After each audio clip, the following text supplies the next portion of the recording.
जिन शासन की सदाकाल जय विजय हो।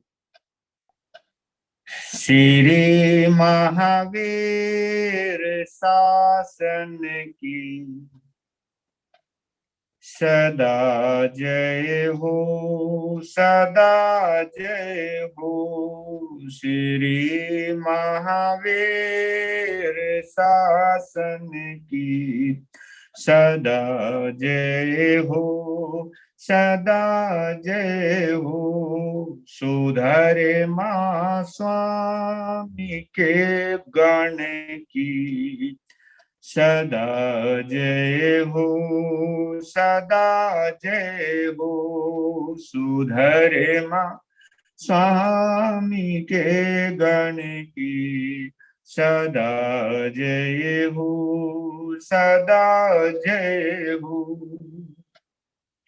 वीर शासन के रखवाले आज श्रावक और साधु हैं। वीर शासन के रखवाले आज श्राविका और साधी हैं। मुनि चंदन के शुभ मन की सदा जय हो, सदा जय हो।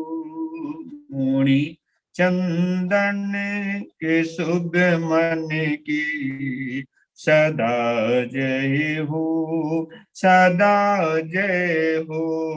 श्री महावीर शासन की सदा जय हो, सदा जय हो। सुधरे मां स्वामी के गण की सदा जय हो, सदा जय हो।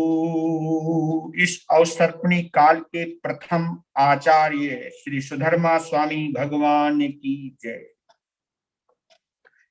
इस अवसर्पणी काल के प्रथम तीर्थंकर हैं भगवान आदिनाथ और प्रथम आचार्य हैं गणधर श्री सुधर्मा स्वामी।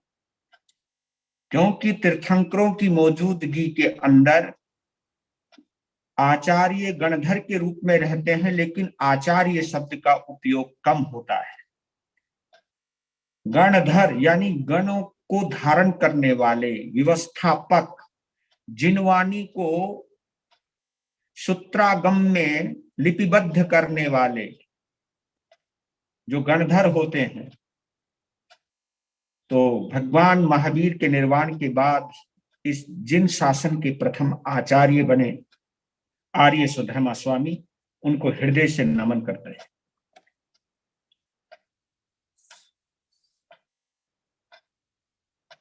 महावीर कथा मिटाए व्यथा,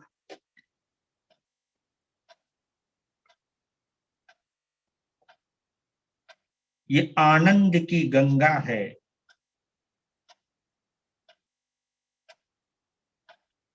प्रभु महावीर से जो हृदय से जुड़े हैं उनके लिए तो यह अमृत है।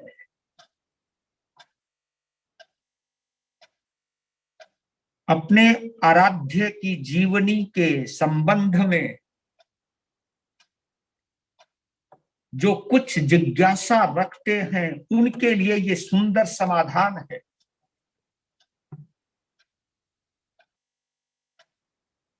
महावीर कथा हर साधु साध्वी अपने अपने अंदाज में सुनाता है और सभी का अंदाज बेहतर से बेहतरीन है। मुझे इस वर्चुअल सभा के माध्यम से प्रथम बार प्रभु महावीर की कथा सुनाने का सौभाग्य प्राप्त हुआ। मैं अपने इस सौभाग्य की अनुमोदना भी करता हूं, सराहना भी करता हूं। महावीर को अपनी वाणी का व्यवहार बनाना, आधार बनाना, ये किसी अनंत पुण्यवाणी से कम नहीं है। महावीर मेरे वाणी पर आए, मेरे हृदय में आए, मेरे विचारों में आए, इससे बड़ी बात और क्या हो सकती है। अद्भुत खजाना है, अद्भुत आनंद का भंडार है। इसमें जितनी गहराई से डुबकी लगाओगे उतने ही उदारवादी विचार बिंदु मिलते हैं। उदारवादी, क्योंकि महावीर से जुड़ा हुआ कोई भी मानस है, कोई भी चेतना है, महावीर से जुड़ने के बाद एक विशेषता जरूर आती है उसके अंदर, और वो विशेषता है उदारवादी दृष्टिकोण। आपकी सोच विशाल बन जाती है क्योंकि महावीर है। आप संवेदनाओं से भर जाते हो क्योंकि वो महावीर की कथा है। आपके अंदर अनंत मैत्री का झरना बहने लगता है क्योंकि आपके हृदय में महावीर जो पैदा हो गए। महावीर की उपस्थिति आपको अमृत से जोड़ देती है। महावीर की उपस्थिति पूरे विश्व को अपना मानने को बाध्य कर देती है। ये विशेषता है। महावीर को मानने वाला फिर अपने आप को दिगंबर, मंदिर मार्गी, स्थानकवासी, तेरापंथी नहीं मानता। फिर वो अपने आप को समस्त आत्माओं के दर्पण में स्वयं को निहारने की विशेषता प्राप्त करता है। ये महावीर की विशेषता है।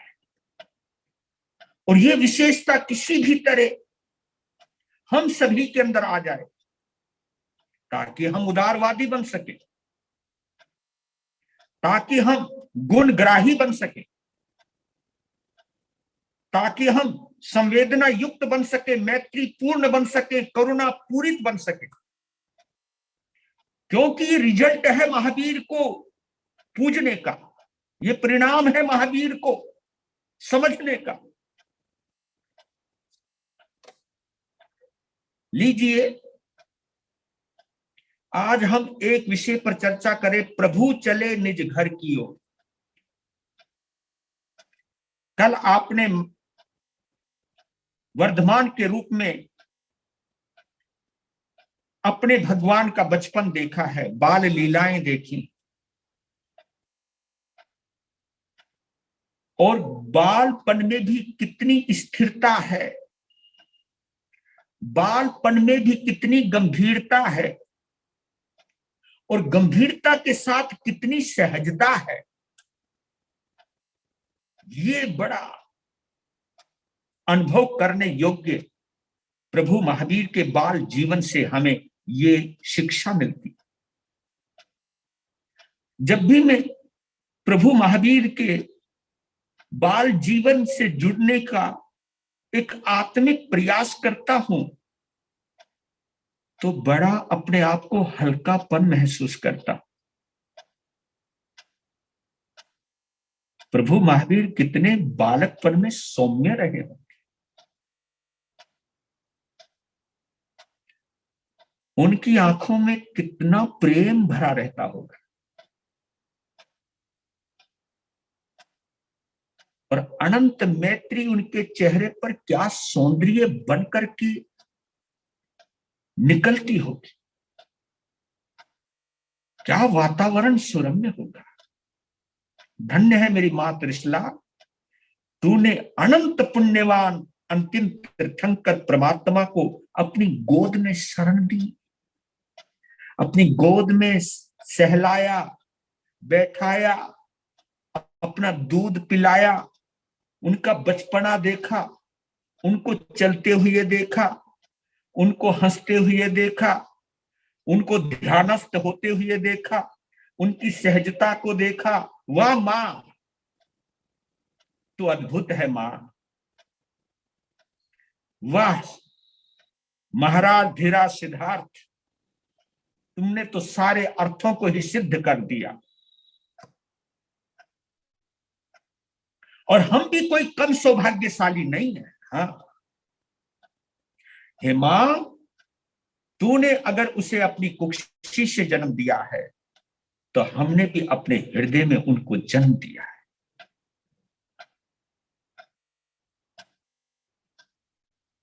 जो आनंद तुमको मिला है मां, वो आनंद हमको भी मिल रहा है।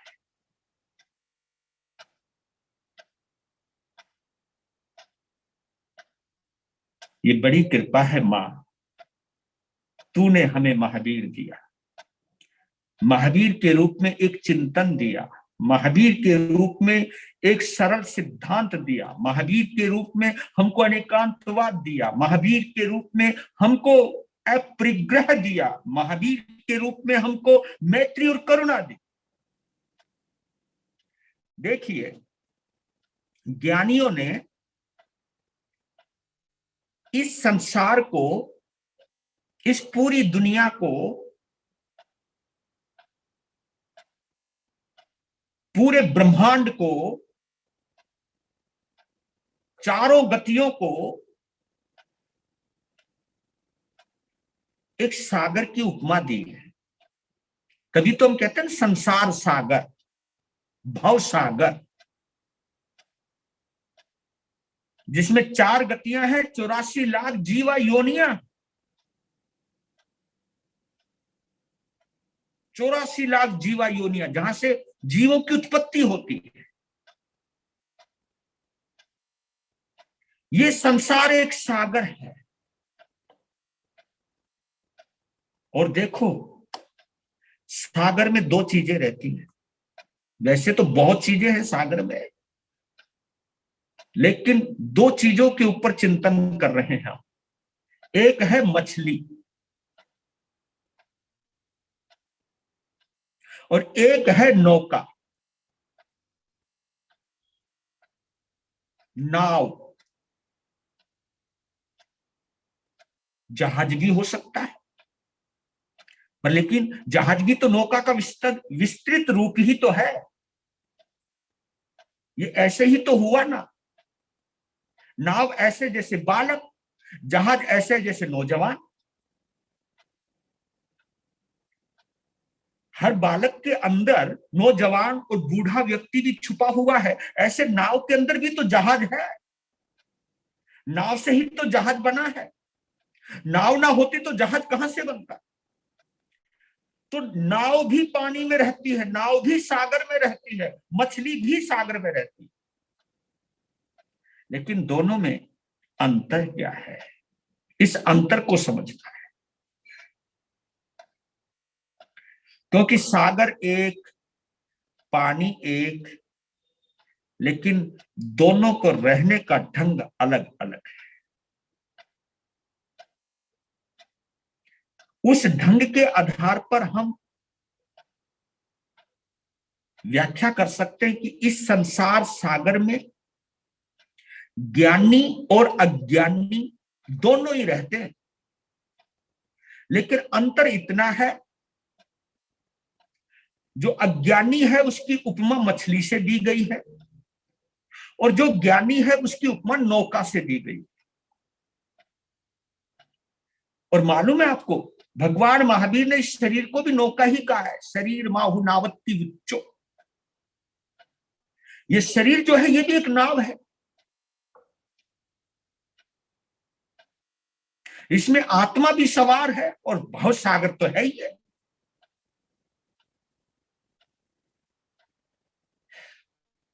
अब मछली में और नौका में क्या अंतर है वो महसूस करना, और उसके साथ एक कंपैरिजन, एक तुलना करना कि हम मछली है या नौका है, वहीं से पता चल जाएगा। और ये मछली और नौका क्या चीज है? अगर हमारी मानसिकता मछली जैसी है तो हम मिथ्यात्वी हैं। हाँ, इससे कोई फर्क नहीं पड़ता मैं साधु हूं या साध्वी हूं, इससे कोई फर्क नहीं पड़ता देखने को हम श्रावक हैं या श्राविकाएं हैं। हम कितने महान संतों को मानते, कितनी महान परंपरा से जुड़े हैं, ये कोई मायने नहीं रखता। मैं कितना बड़ा तपस्वी हूं या मैं कितना बड़ा पदवीधारी हूं, ये कोई मायने नहीं रखता। बस ये मायने रखता है कि मैं इस भव सागर में, संसार सागर में मछली की तरह रहता हूं या नाव की तरह रहता हूं। बस ये समझ लीजिए। अगर मैं मछली की तरह हूं, मैं साधु होते हुए भी मिथ्यात्वी।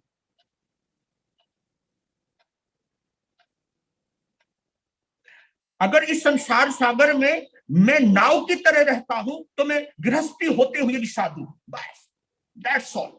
इससे कोई ज्यादा सरल व्याख्या नहीं हो सकती।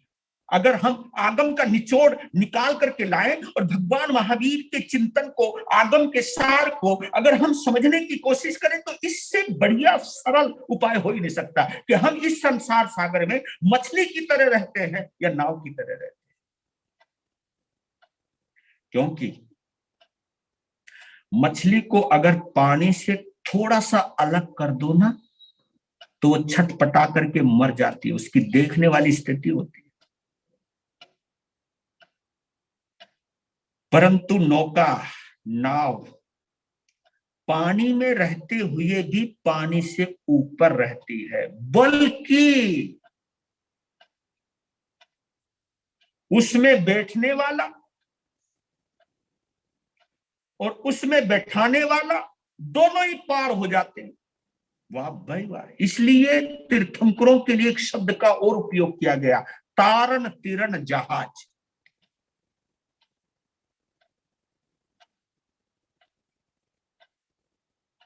महावीर से जुड़े हुआ जो संत समाज है, जिनेन्द्र देव से जुड़े हुए जो अरिहंत के उपासक हैं, जो अरिहंत हैं, इनको तारण तिरण जहाज कहते हैं। इनको नमोथुनम में शकेंद्र ने एक सम्मान दिया है, तिन्नानम तारियानम। हाँ, खुद तिरने वाले, दूसरों को तारने वाले, क्योंकि वो इस संसार सागर में नाव की तरह रहते हैं। तो मछली भी सागर में, नाव भी सागर में, क्योंकि पानी के बिना नाव भी नहीं चल सकती। रेत में नाव कोई चलेगी? अगर नाव को चलाना है तो पानी चाहिए, और मछली को जिंदा रहने के लिए पानी भी चाहिए। दोनों पानी की जरूरत पर है, लेकिन एक पानी के अंदर रहती है और एक पानी के ऊपर रहती है, बस इतना ही फर्क है।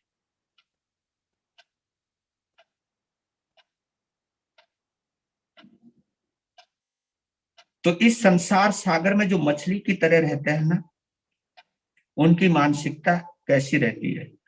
हाय, ये मेरा श्रावक, ये मेरे साधु, ये मेरे भगत, ना ना ना, मैं भक्तों के बिना नहीं रह सकता, मैं अपने श्रावकों के बिना नहीं रह सकता, मैं अपनी संप्रदाय के बिना नहीं रह सकता,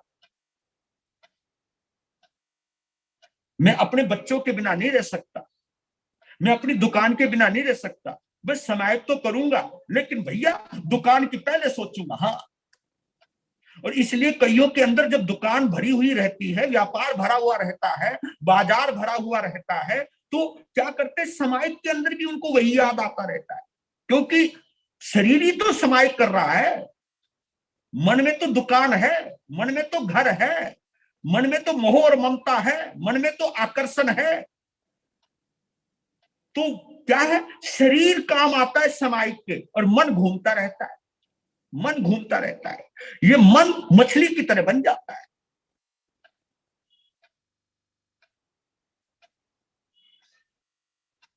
देखो ना, प्रभु महावीर का जन्म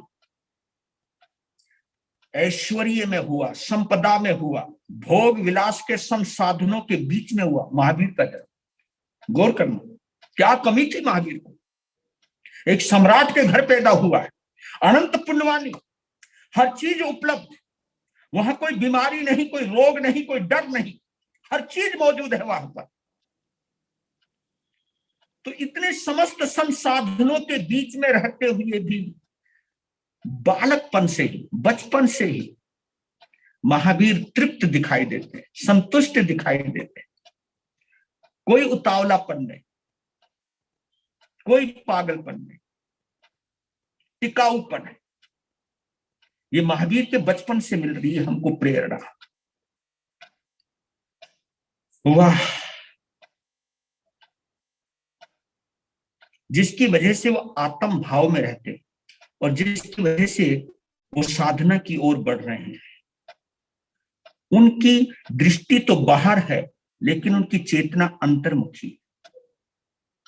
ये महावीर के बाल रूप से प्रेरणा मिल रही है और बाल रूप का जब विस्तृत होता है वही आगे चल करके मिलता है। इसलिए बच्चों को संस्कारित क्यों किया जा रहा है? एक बार बच्चों के हृदय के अंदर कुछ ऐसे संस्कार पड़ जाए कि जहां वो अपनी ना सोच करके दूसरों की सोचने लग जाए, अपने स्वार्थ में ना पड़ करके दूसरों की सेवा की सोचने लग जाए।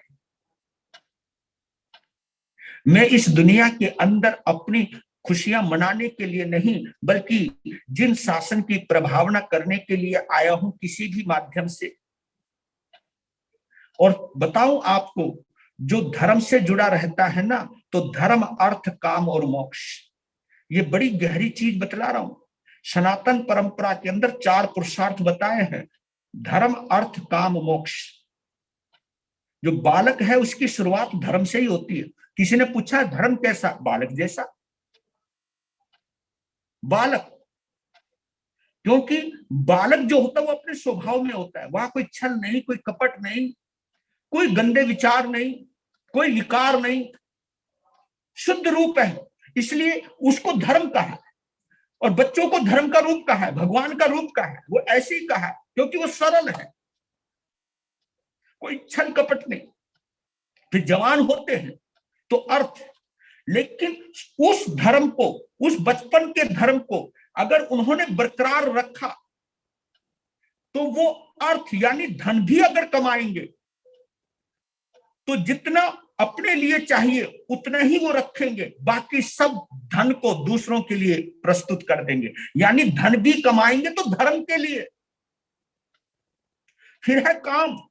अगर वो भोगावली कर्म की वजह से,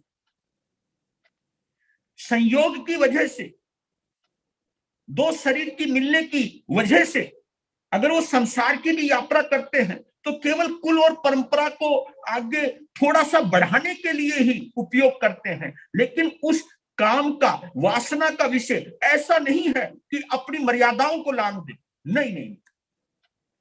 और यानी जो काम यानी वासना को भी केवल परिवार के संरक्षण के लिए, पारिवारिक परंपरा के लिए एक उपयोग करता है और ये भाव से करता है कि कोई मेरे माध्यम से ऐसा जीव आए इस संसार के अंदर जो दूसरों की सेवा करे, जो जिन शासन की सेवा करे।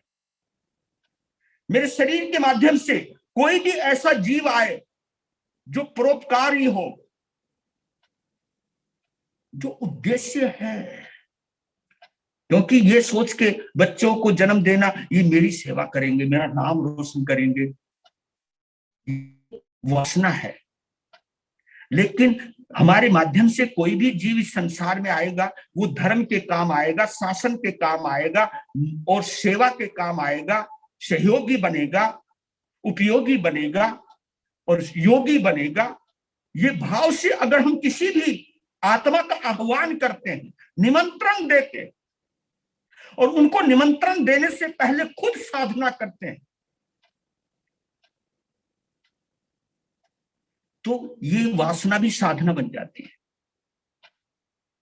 और मैं साधना करते हुए भी ये सोचूं कि मैं ऐसी साधना करूं जिसमें सिद्धियां आ जाएं और ताकि मेरी प्रसिद्धि हो जाए और मेरा प्रभाव सबके ऊपर पड़ जाए, मेरा जलवा सबके ऊपर पड़ जाए, इतनी सिद्धियां, इतनी रिद्धियां, इतने चमत्कार मेरे पास आ जाए, लोग मुझे भगवान की तरह मानने लगे। अगर मैं ऐसे सोच करके साधना कर रहा हूं तो वो भी एक वासना है, वो साधना नहीं है। ये कड़वा सत्य है। क्योंकि कई हम संत लोग भी कई ऊंची क्रियाएं पालते हैं, लेकिन लोगों से सम्मान पाने के लिए अगर ये दृष्टिकोण है, वो साधना नहीं है। धर्म से शुरुआत हुई है और उसका एंड मोक्ष है। आप धर्म को साथ रखो, आखिरी में मोक्ष यानी मुक्ति मिलनी ही है। ये महावीर की दृष्टि से भी मिल रही है। तो धर्म, अर्थ, काम और मोक्ष, तो गुरुकुल की घटना से, यानी कल जो आपने गुरुकुल की घटना देखी, तो महावीर का जो आंतरिक व्यक्तित्व था वो सामने निकल करके आया और गुरुकुल के आचार्य दंग रह गए और पूरे आचार्य मंडल, पूरे विद्यार्थियों के बीच में जितने गणमान्य व्यक्ति हैं उनके बीच में स्वयं सत्येंद्र ने आकर के महावीर वर्धमान है क्या ये प्रकट किया। गुरुकुल का आचार्य हिल गया, जिसे मैं पढ़ाना चाहता था उसमें तो ज्ञान की अपार गंगा है, मैंने तो केवल किताबें पढ़ी हैं, ये तो आत्मा का ज्ञानी है। और इसलिए कहता हूं किताबी ज्ञान की एक सीमा है, लेकिन आत्मा के ज्ञान की कोई सीमा नहीं। आखिर आचार्य नतमस्तक हुआ और उन्हें आदर सहित राजमहल में छोड़, क्योंकि राजा सिद्धार्थ त्रिशला तो अपने बच्चे को गुरुकुल छोड़ करके आ गए थे, ये उसके बाद की सारी घटनाएं हुई। और कहा इनसे तो हम पढ़े हैं, हम क्या पढ़ाएंगे। राजन, इनके छोटे शरीर पे मत जाना, ये विराट व्यक्तित्व है, विराट व्यक्तित्व है। हमारा ज्ञान सीखा हुआ है, इनका ज्ञान अनुभव जन्य है। प्रणाम। चले गए सब वाह वाह करते। और राजा सिद्धार्थ उस 8 साल के वर्धमान को अपनी गोद में बिठा करके उसके चेहरे को देख रहे, उसकी सौम्यता को देख रहे। और देखिए उस वक्त राजा सिद्धार्थ की मनस्थिति को देखिए, उनको बेहद खुशी भी है और बेहद खेद भी है। खुशी इस बात की कि इतना महापुण्यवान महाविद्वान मेरा बालक, खेद इस बात का कि ये सब कुछ जानता था तो मुझे क्यों नहीं बताया, मैं क्यों लेकर के गया इसको गुरुकुल के अंदर। मैं इसको शरीर से ही देखता रहा, लेकिन ये तो महाविद्वान है। तो एक सवाल पूछा कि वर्धमान, आप इतना कुछ जानते थे तो तुमने बताया क्यों नहीं। तो पिताजी से आंखें मिलाई, मुस्कुराई, जवाब नहीं दी। क्योंकि जो ज्ञानी होता है वो ज्यादा बोलता नहीं।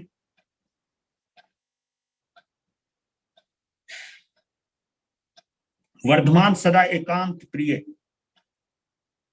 और वो कहीं भी बैठ जाते थे ध्यानस्थ हो जाते थे, ध्यान में खो जाते थे, अपने आप में खो जाते थे।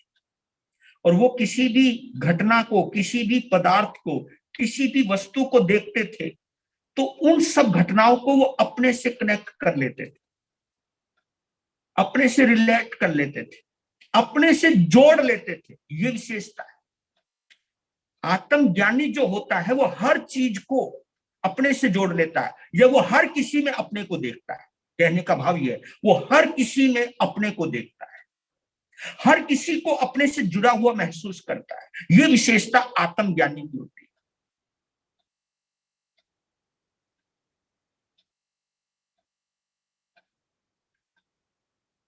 आपने सूरजमुखी का फूल देखा होगा। सूरजमुखी उसके नाम से पता चलता है, वो फूल उधर ही मुंह रहता है उसका जहां से सूरज रहता है। तो सूरजमुखी एक ऐसा फूल है कि जब सूर्य निकलता है तो उसका मुंह पूरब की तरफ रहता है, और जब सूर्य छुपता है तो उसका मुंह पश्चिम की ओर रहता है। यानी सूर्य के साथ ही चलता रहता है, वो सूर्य के साथ ही चलता रहता है, इसलिए इसका नाम है सूरजमुखी। तो हमें देखना है कि सूर्य क्या है, आत्मा। फूल क्या है, चेतना, बुद्धि, मन, हृदय, भाव। जहां आत्मा का सूर्य है उसी की तरफ, यानी आत्मा को अनुभव करके ही सोचना, सब चीज आत्मा के साथ ही रखना, जोड़ के रखना। ये आत्मानुभव है। इसको हम आत्म यात्रा कहते हैं, और इसी को हम शायद आत्म रमन कहते हैं। इसी को हम आत्म विजन कहते हैं। आत्मा का एक विजन है, आत्मा से जुड़े हुए रहना।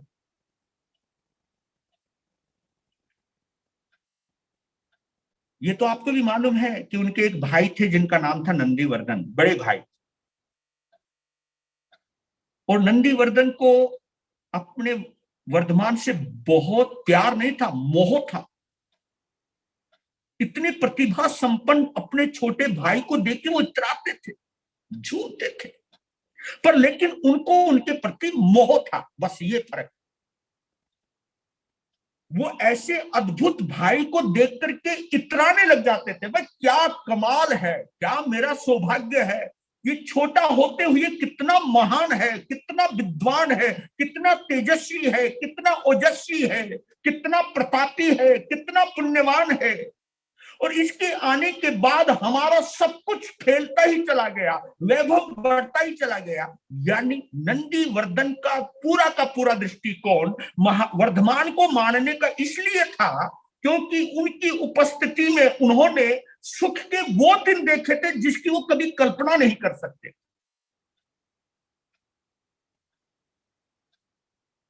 तो नंदीवर्धन की ये आसक्ति थी, स्वार्थ पूर्ति। और जहां स्वार्थ है वहां मोह जरूर रहता है,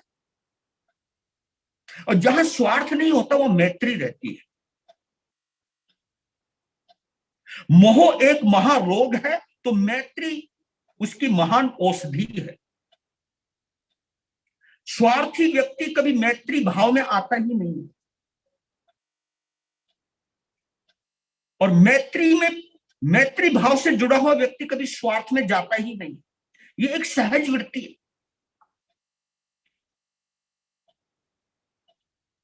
तो मां बाप के सहयोग से नंदीवर्धन ने कई बार वर्धमान को दुनिया से जोड़ने का भरसक प्रयास किया। उम्र बढ़ती जा रही है वर्धमान की, तो गहराई भी बढ़ती जा रही है। कभी राजा सिद्धार्थ, कभी माता त्रिशला नंदीवर्धन को कहते कि वर्धमान अपनी मस्ती में मस्त रहता है, वो रहता भी है और रहता भी नहीं है, उसे जोड़ो, दुनिया से जोड़ो। कैसे जोड़े, कुछ कहो, क्योंकि वर्धमान की एक विशेषता है नंदीवर्धन, ये राजा सिद्धार्थ बोल रहे हैं, नंदीवर्धन वर्धमान की एक विशेषता है, वो बड़ों की बात कभी नहीं टालता। हाँ, तो क्या करो, उसे बोलो ना, कभी बाग में जाए, उद्यान में जाए, जहां झरने हैं झरनों को देखे, प्रकृति को निहारे, पुष्पों को देखे, और वातावरण में जो सुरम्यता है उसको देखे। देख करके कहीं ना कहीं वो बाहर से जुड़ेगा। जी मालूम। अब बोल दिया नंदीवर्धन ने, वर्धमान क्या महलों में आप बैठे रहते हो, उठो प्रकृति में जाओ, चलो मैं तुम्हें लेकर के चलता हूं। राज उद्यान, पहाड़ पर्वत, झरने, क्या वातावरण है, क्या प्रकृति में मस्ती भरी पड़ी है, चलो तो सही। जी भैया, चल पड़।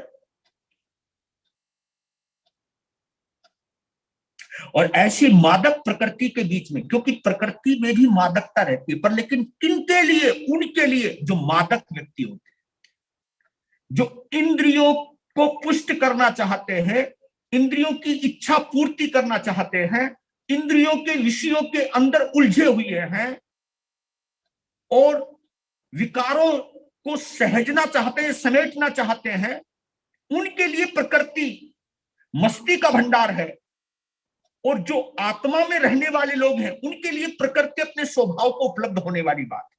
ये हर कोई, मैंने एक दिन बोला था, हर व्यक्ति अपनी अपनी दृष्टि से हर चीज को निहारता है, देखता है और उसका विश्लेषण करता है, उसका अनुभव करता है।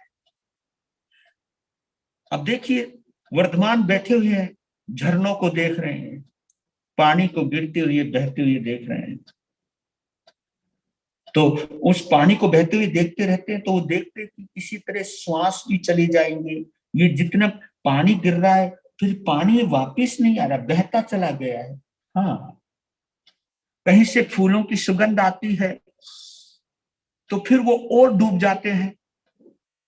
वो देखते हैं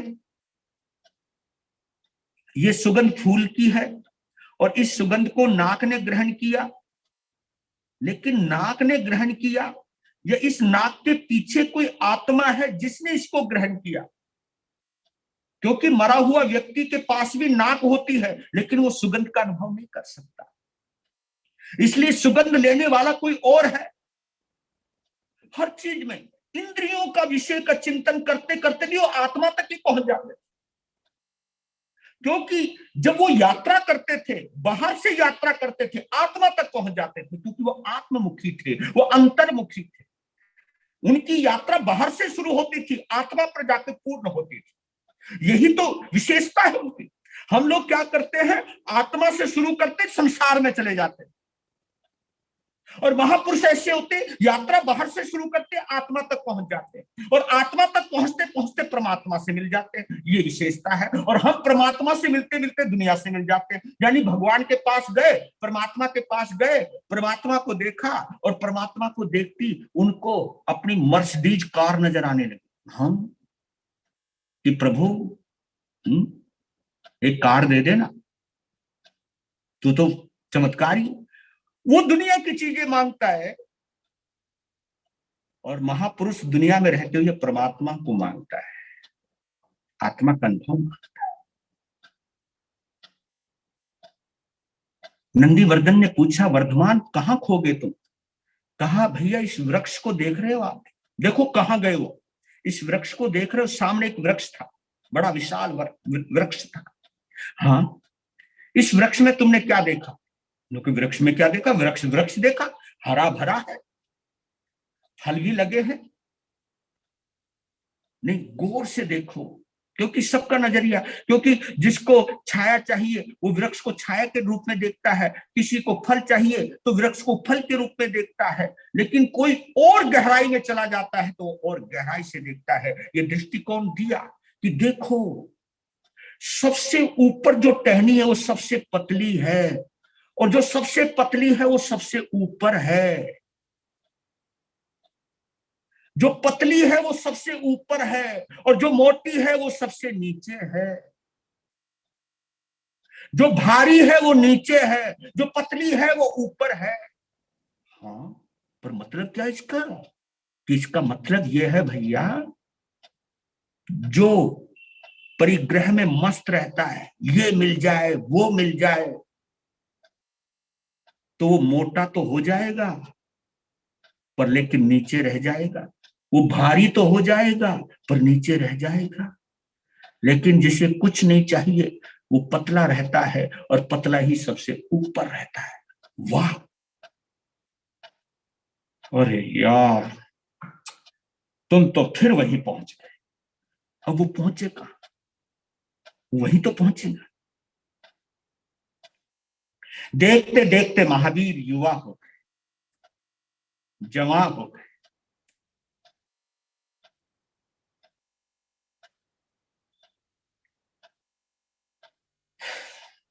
और जब जवान हुए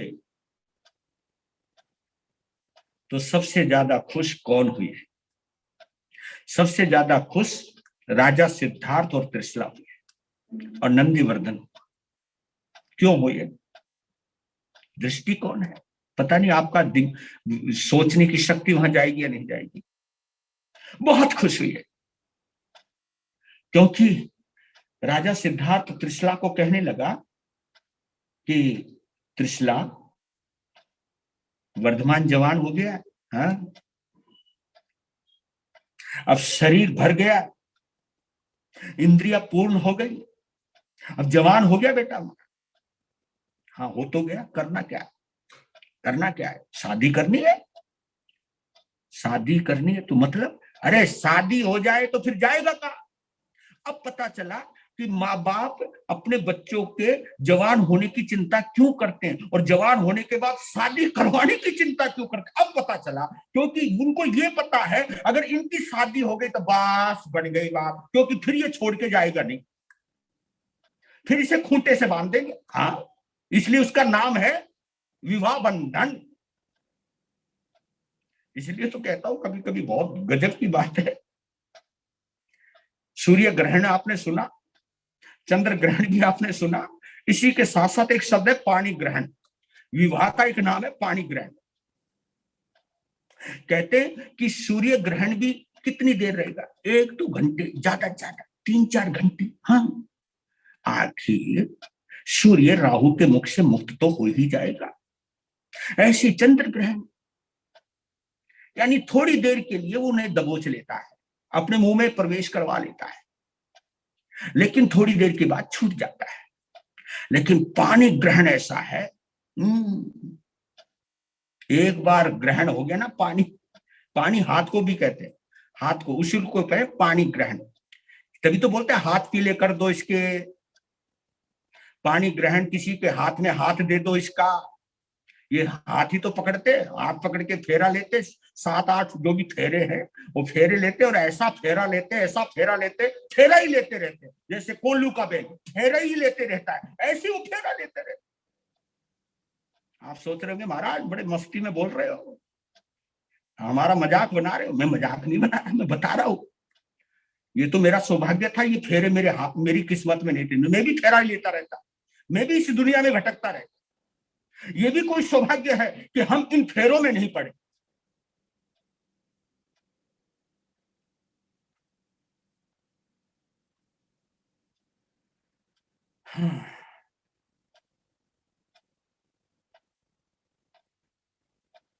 ये महावीर के विवाह की जो बात है, ये भी मैं क्लियर कर देता हूं।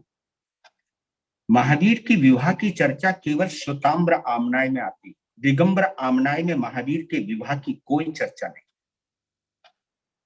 अब कौन सही है कौन गलत है मैं इस चक्कर में पड़ता नहीं, लेकिन मैं तो दूसरे दृष्टिकोण से देखता कि जब महावीर जवान हुए तो माँ बाप ने कहा कि बेटा अब तुम जवान हो गए हो, बहू का मुंह भी दिखाओ ना, तुम्हारे माध्यम से कोई इस दुनिया में आया होगा तो उसको लाओ ना। तो महावीर की कोई रुचि नहीं थी विवाह में, क्योंकि वो तो अंतर्मुखी थे। तो उन्होंने वैराग्य की बात कही तो माँ उसकी बात सुनती रही, त्रिशला सुनती रही, सुनते सुनते वो बेहोश हो गई, क्योंकि वो सुनते सुनते समझ गई कि ये शादी करेगा नहीं, और पता नहीं कौन सी वेदना से भर गई त्रिशला, और वो बेहोश हो जाती। और बेहोश हुई तो एकदम हड़कंप मच गया, नंदीवर्धन रोने लगे, राजा सिद्धार्थ भी विलाप करने लगे, और जितने दास दासी थे वो सब रोने लगे। तो उन सबको बड़ा परेशान होते हुए देखा तो महावीर को एक बात याद आई कि मां का दिल नहीं दुखाना। यहां पर भी विवाह महावीर ने अपने लिए नहीं, मां के लिए, कि मां को कोई कष्ट नहीं होना चाहिए। मां को जैसी होश आया, उठाया मां को वर्धमान ने कि मां रो मत। तो मेरा कहना मानना, फिर चुप हो गए, चुप हो गए तो वो समझ गए। तो कहते हैं यशोदा के साथ महावीर का विवाह हुआ, और उनसे एक पुत्री भी हुई, प्रियदर्शना। पर लेकिन जीवन शैली वही रही।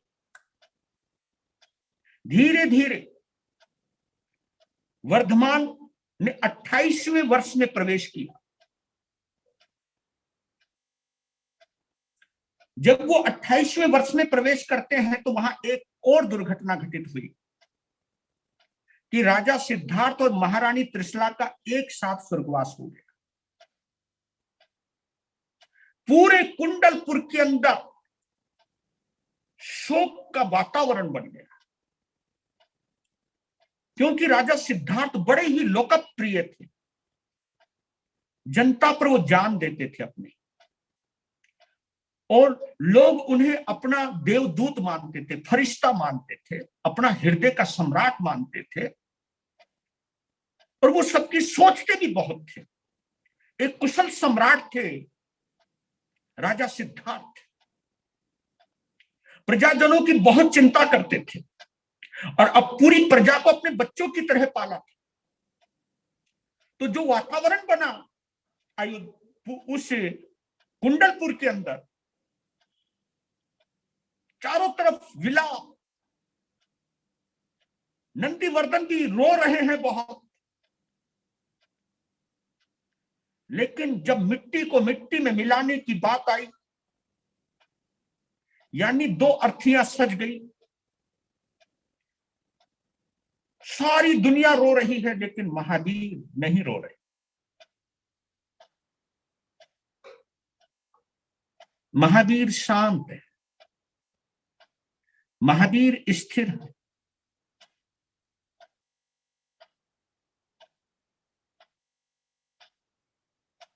उसकी वजह कि महावीर हर चीज को समझने की ताकत रखते हैं। उनके पास सत्य को स्वीकार करने की दृष्टि है।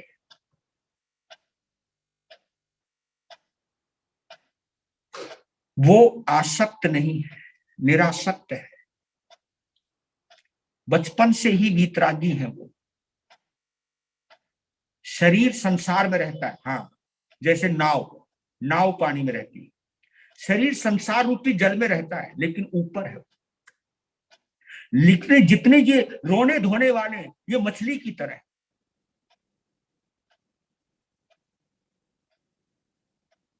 स्वार्थ टूट गया उनका, सहारा छूट गया उनका। और वो भी राजा सिद्धार्थ को नहीं रो रहे, वो अपने अपने स्वार्थों को रो रहे। अब हमें कौन संभालेगा, अब हमारी कौन चिंता करेगा, अब हमारी कौन परवरिश करेगा, कौन हमारे दुखों को मिटाएगा, कौन हमारी आशाओं को पंख देगा, कौन हमारी इच्छाओं को पूरा करेगा। सब अपने अपने स्वार्थ को रो रहे हैं।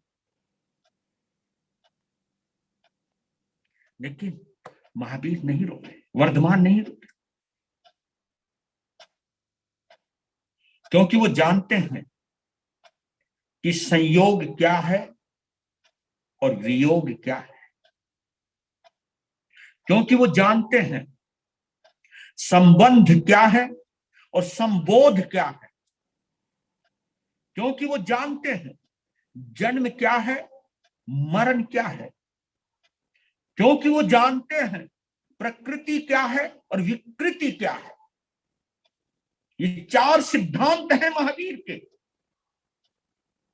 संयोग क्या है, वियोग क्या है, संबंध क्या है, संबोध क्या है, जन्म क्या है, मरण क्या है, प्रकृति क्या है, विकृति क्या है। कहा कि जब संयोग है सब मिलते हैं, लेकिन याद रखना, क्योंकि जब मिट्टी उठाई जा रही थी माता पिता की, तो लोगों के मनमानस पर जो गलतफहमी की मिट्टी पड़ी है उसको झाड़ने का प्रयास कर रहे हैं। महावीर नंदीवर्धन को भी संभाल रहे हैं और लोगों को बोल रहे हैं, समझा रहे हैं। और पहली बार उन्होंने उद्बोधन दिया है इस पूरी दुनिया के ऊपर, दुनियावी फितरत के ऊपर, दुनियावी संबंधों के ऊपर, गलतफहमियों के ऊपर ये बोला है कि भैया जिसका संयोग हुआ है उसका वियोग अवश्य होगा, उसे हम और तुम नहीं रोक सकते। और जो जीव जितने दिन तक संयोग में रहने वाला है वो उतनी ही देर रहेगा, बाद में वियोग होना ही है। इसलिए तो कहता हूं, जितने हम सहित आप सहित जितने भी हैं, हम जिंदा हैं, लेकिन एक चीज हमारे पास है, रिटर्न का टिकट हम लेकर के आए हैं, यानी जाना पड़ेगा। सबके पास रिटर्न का टिकट है। आप रिजर्वेशन करते हो ना, तो जाने की भी करते हो और आने की भी करवाते हो। तो ये रिजर्वेशन की टिकट सभी के पास है भैया। जन्म एक टिकट है तो मरण उसका रिटर्न टिकट भी है।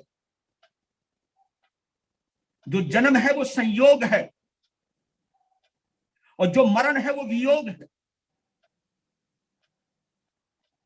और फिर एक बात बोली, संबंध और संबोध, जिससे संबोधी बनता है। संबंध जो है वो शरीर का होता है। जब तक शरीर से जुड़े रहोगे तो संबंधों से जुड़े हो आप, लेकिन जब हम शरीर के पार पहुंच जाते हैं, क्योंकि मरता शरीर है, आत्मा नहीं, आत्मा में जो रहता है वो संबोधि में रहता है, और ये तो मिट्टी है, मिट्टी में मिल जानी है, इसे तुम कब तक संभालोगे? और ये तभी तक संभली हुई है जब तक आत्मा है, और आत्मा अजर अमर है, वो चलती रहती है, चलती रहती है, इस शरीर से दूसरे शरीर, दूसरे शरीर से तीसरे शरीर, इस गति से उस गति, उस गति से उस गति, चलती ही रहती है।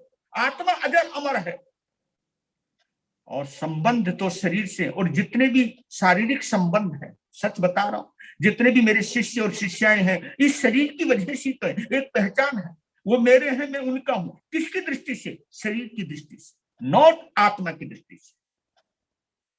आत्मा सभी की स्वतंत्र है। संयोग की प्रबलता है कि हम सब मिले, कब तक मिलेंगे, कब तक मिलेंगे ये हम जानते नहीं है, लेकिन जब मुक्ति की बात आएगी तो मुक्त होना पड़ेगा। और लेकिन मुक्ति कब मिलेगी? जब हम संबोधि को प्राप्त होंगे, आत्मा को उपलब्ध होंगे। यही जन्म और मरण है, यही प्रकृति और विकृति है, कि जब हम अपनी आत्मा में रहते हैं तो हम अपनी प्रकृति, अपने नेचर, अपने स्वभाव में रहते हैं, लेकिन जब हम मोह में रहते हैं, आसक्ति में रहते हैं, संसार में रहते हैं, स्वार्थ में रहते हैं, मोह ममता में रहते हैं, तो विकृति आ जाती है उसके अंदर। इसलिए तो कहते हैं पानी बहता हुआ रहे तो निर्मल रहता है, और पानी एक जगह इकट्ठा हो जाए तो सड़ जाता है, क्योंकि उसने बहना बंद कर दिया है। और इसी के आधार पर एक दोहा आता है, साधु संत तो रमता भला, बहता पानी निर्मला, पड़ा गदीला होए, साधु संत तो रमता भला, दाग ना लागे कोई। पानी बहता हुआ ही निर्मल है, अगर वो पानी रुक गया तो यही तो है आगार धर्म और अनगार धर्म। मरना सभी को है भैया, पर कहते हैं चिता में जलने से पहले जो अपनी चेतना को जगा लेता है वो संसार को घटा लेता है। और तुम चाहे किसी भी चीज को कितनी भी मजबूती से पकड़ो रे, छोड़ना तो पड़ेगा। आज बस इतना ही। कल महावीर की दीक्षा हुई, कल वर्धमान की दीक्षा का एक वातावरण बनेगा, उसकी वो जरूर सुनना, दीक्षा कल्याणक किस तरह हुआ है और क्या वातावरण बना है, उसको अनुभव करने के लिए कल मैं आपको बुला रहा हूं। एक और कल्याणक, एक च्युवन कल्याणक, एक जन्म कल्याणक, और कल है दीक्षा कल्याणक, उसका भी आनंद लीजिएगा आप। ये वातावरण तैयार कर रहा। महावीर अब जवान हो चुके हैं, विवाहित भी हो चुके हैं, लेकिन फिर भी संसार में रहते हुए नौका की तरह कैसे रहे हैं, तभी तो तारन तिरन जहाज बने, तभी वो जिंदगी भर नौका ही बने रहे। और उस नौका में बैठ करके पता नहीं कितने जने पार हो गए। हम पता नहीं मछली से नौका कब बनेंगे। महावीर को मानने का मतलब है कि हम मछली से नौका बन जाए, बस कब बोध जगेगा।